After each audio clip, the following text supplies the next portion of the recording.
ओम श्री परमात्मने नमः। श्रीमद् भगवद गीता साधक संजीवनी पूज्य संत श्री राम सुखदास जी महाराज जी द्वारा हिंदी टीका। अथ द्वितीय अध्याय सांख्य योग संबंध।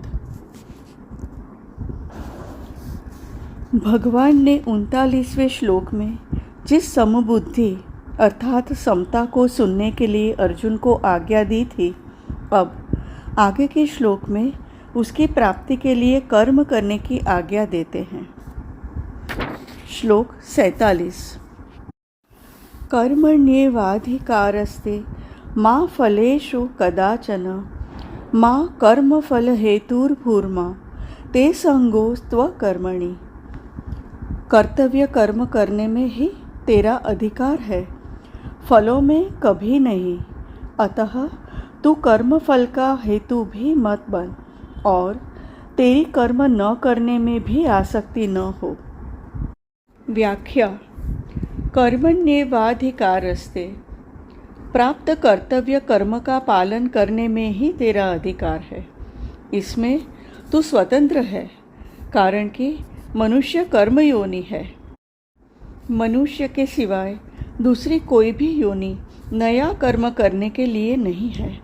पशु पक्षी आदि जंगम और वृक्ष लता आदि स्थावर प्राणी नया कर्म नहीं कर सकते। देवता आदि में नया कर्म करने की सामर्थ्य तो है, पर वे केवल पहले किए गए यज्ञ दान आदि शुभ कर्मों का फल भोगने के लिए ही है। वे भगवान के विधान के अनुसार मनुष्यों के लिए कर्म करने की सामग्री दे सकते हैं, पर केवल सुख भोग में ही लिप्त रहने के कारण स्वयं नया कर्म नहीं कर सकते। नारकीय जीव भी भोगयोनि होने के कारण अपने दुष्कर्मों का फल भोगते हैं, नया कर्म नहीं कर सकते। नया कर्म करने में तो केवल मनुष्य का ही अधिकार है। भगवान ने सेवा रूप नया कर्म करके केवल अपना उद्धार करने के लिए ही यह अंतिम मनुष्य जन्म दिया है।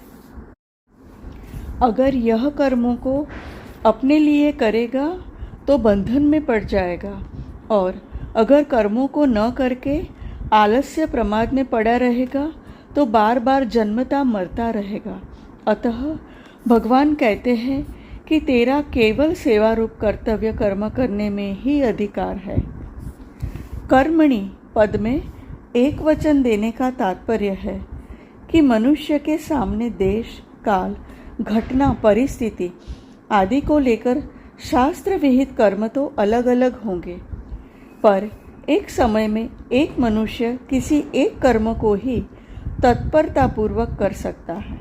जैसे क्षत्रिय होने के कारण अर्जुन के लिए युद्ध करना दान देना आदि कर्तव्य कर्मों का विधान है, पर वर्तमान में युद्ध के समय वह एक युद्ध रूप कर्तव्य कर्म ही कर सकता है, दान आदि कर्तव्य कर्म नहीं कर सकता।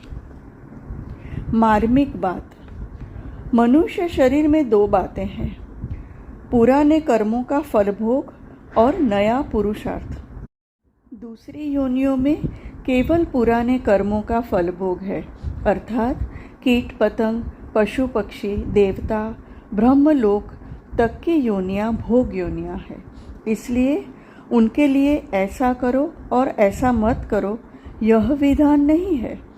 पशु पक्षी कीट पतंग आदि जो कुछ भी कर्म करते हैं उनका वह कर्म भी फलभोग में है, कारण कि उनके द्वारा किया जाने वाला कर्म उनके प्रारब्ध के अनुसार पहले से ही रचा हुआ है।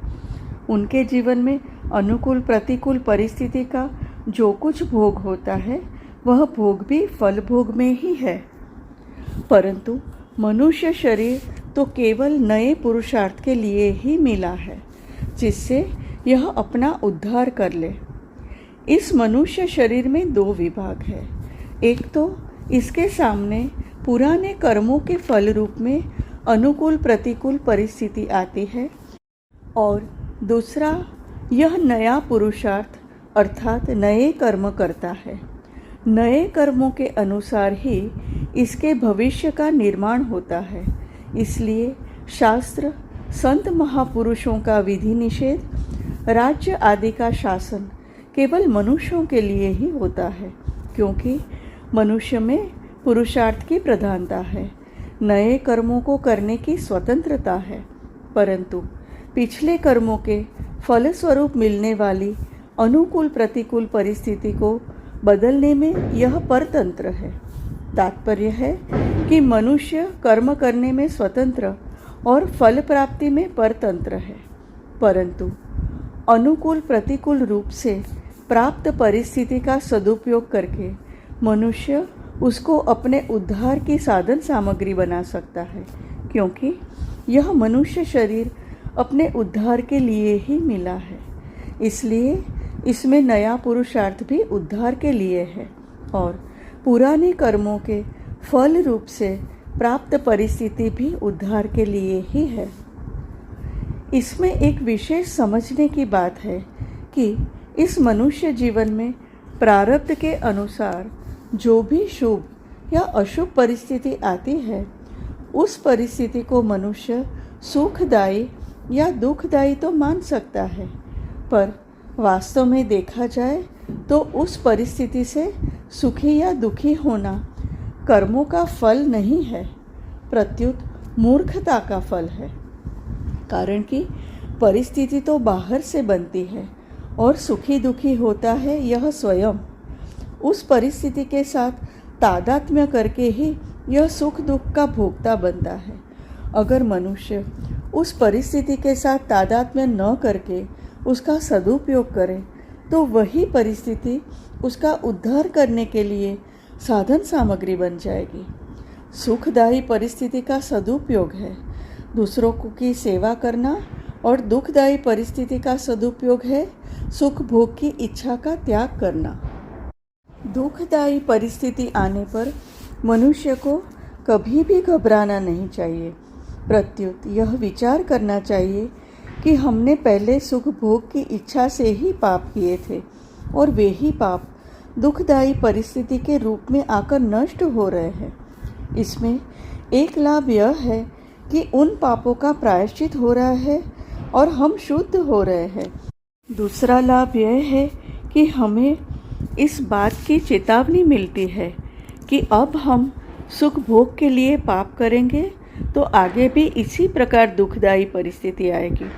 इसलिए सुख भोग की इच्छा से अब कोई काम करना ही नहीं है, प्रत्युत प्राणी मात्र के हित के लिए ही काम करना है। तात्पर्य यह हुआ कि पशु पक्षी कीट पतंग आदि योनियों के लिए पुराने कर्मों का फल और नया कर्म ये दोनों ही भोग रूप में है, और मनुष्य के लिए पुराने कर्मों का फल और नया कर्म अर्थात पुरुषार्थ ये दोनों ही उद्धार के साधन है। माँ फलेषु कदाचन, फल में तेरा किंचन मात्र भी अधिकार नहीं है, अर्थात फल की प्राप्ति में तेरी स्वतंत्रता नहीं है, क्योंकि फल का विधान तो मेरे अधीन है। अतः फल की इच्छा न रखकर कर्तव्य कर्म कर। अगर तू फल की इच्छा रखकर कर्म करेगा तो तू बंध जाएगा। फले सक्तो निबध्यते, अध्याय 5 श्लोक 12।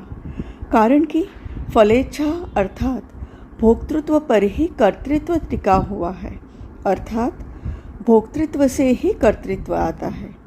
फलेच्छा सर्वथा मिटने से कर्तृत्व मिट जाता है, और कर्तृत्व मिटने से मनुष्य कर्म करता हुआ भी नहीं बनता। भाव यह हुआ कि वास्तव में मनुष्य कर्तृत्व में उतना फंसा हुआ नहीं है जितना फलेच्छा अर्थात भोक्तृत्व में फंसा हुआ है। दूसरी बात, जितने भी कर्म होते हैं वे सभी प्राकृत पदार्थों और व्यक्तियों के संगठन से ही होते हैं। पदार्थों और व्यक्तियों के संगठन के बिना स्वयं कर्म कर ही नहीं सकता, अतः इनके संगठन के द्वारा किए हुए कर्म का फल अपने लिए चाहना ईमानदारी नहीं है। अतः कर्म का फल चाहना मनुष्य के लिए हितकारक नहीं है। फल में तेरा अधिकार नहीं है। इससे यह बात सिद्ध हो जाती है कि फल के साथ संबंध जोड़ने में अथवा न जोड़ने में मात्र मनुष्य स्वतंत्र है, सबल है, इसमें वे पराधीन और निर्बल नहीं है। फलेषु पद में बहुवचन देने का तात्पर्य है कि मनुष्य कर्म तो एक करता है, पर उस कर्म के फल अनेक चाहता है। जैसे मैं अमुक कर्म कर रहा हूँ तो इससे मेरे को पुण्य हो जाए, संसार में मेरी कीर्ति हो जाए, लोग मेरे को अच्छा समझे, मेरा आदर सत्कार करे, मेरे को इतना धन प्राप्त हो जाए, आदि आदि। निष्काम होने के उपाय। 1. कामना पैदा होने से अभाव होता है। कामना की पूर्ति होने से परतंत्रता और पूर्ति न होने से दुख होता है, तथा कामना पूर्ति का सुख लेने से नई कामनाओं की उत्पत्ति होती है और सकाम भाव पूर्वक नए नए कर्म करने की रुचि बढ़ती चली जाती है। ऐसा ठीक ठीक समझ लेने से निष्कामता स्वतः आ जाती है। 2. कर्म नित्य नहीं है, क्योंकि उनका आरंभ और अंत होता है, तथा उन कर्मों का फल भी नित्य नहीं है, क्योंकि उनका भी संयोग और वियोग होता है, परंतु स्वयं नित्य है। अनित्य कर्म और कर्म फल से नित्य स्वरूप को कोई लाभ नहीं होता। ऐसा ठीक समझ लेने से निष्कामता आ जाती है। निष्काम होने से संसार का संबंध छूट जाता है और परमात्मा तत्व की प्राप्ति हो जाती है। कर्मों में निष्काम होने के लिए साधक में तेजी का विवेक भी होना चाहिए और सेवा भाव भी होना चाहिए, क्योंकि इन दोनों के होने से ही कर्मयोग ठीक तरह से आचरण में आएगा। नहीं तो कर्म हो जाएंगे पर योग नहीं होगा। तात्पर्य है कि अपने सुख आराम का त्याग करने में तो विवेक की प्रधानता होनी चाहिए और दूसरों को सुख आराम पहुंचाने में सेवा भाव की प्रधानता होनी चाहिए। माँ कर्म फल हेतुर्भू, तू कर्म फल का हेतु भी मत बन। तात्पर्य है कि शरीर, इंद्रियां, मन, बुद्धि आदि कर्म सामग्री के साथ अपने किंचन मात्र भी ममता नहीं रखनी चाहिए, क्योंकि इनमें ममता होने से मनुष्य कर्म फल का हेतु बन जाता है। आगे 5वें अध्याय के 11वें श्लोक में भी भगवान ने शरीर, मन, बुद्धि और इंद्रियों के साथ कैवलय पद देकर बताया है कि शरीर आदि के साथ किंचन मात्र भी ममता नहीं होनी चाहिए। शुभ क्रियाओं में फल की इच्छा न होने पर भी मेरे द्वारा किसी का उपकार हो गया, किसी का हित हो गया, किसी को सुख पहुंचा, ऐसा भाव हो जाता है तो यह कर्म फल का हेतु बनना है। कारण कि ऐसा भाव होने से शुभ कर्म के साथ और मन, बुद्धि, इंद्रियों आदि के साथ संबंध हो जाता है, जो कि असत का संग है। वास्तव में अंतःकरण, बहिःकरण और क्रियाओं के साथ हमारा कोई संबंध नहीं है। इनका संबंध समष्टि संसार के साथ है। ऐसे दूसरे किसी व्यक्ति के द्वारा दूसरे किसी का हित होता है तो उसमें हम अपना संबंध नहीं मानते, उसमें अपने को निमित्त नहीं मानते।